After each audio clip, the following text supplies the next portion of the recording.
بریم سراغ یه تست خفن از آزمون قلمچی امروز واسه بچه‌های نهم، قسمت استعداد تحلیلی. سوال 191 گفته کدام گزینه جای علامت سوال میشینه؟ 12 14 18 26. بچه‌ها نگاه کنید الگو چیه؟ افزایشیه.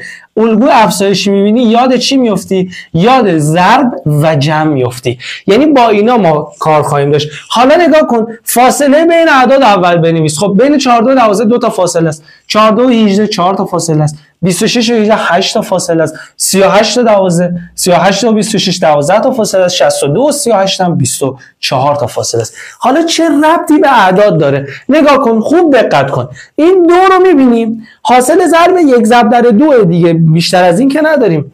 آیا در ارقام 12 1 و 2 رو نمیبینیم؟ کاملا میبینیم.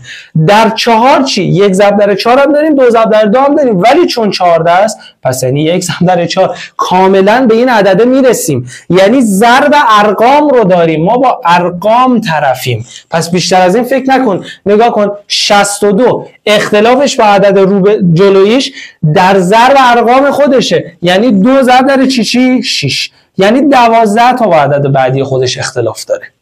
خب 12 اضافه 62 مساوی 74 و گزینه 3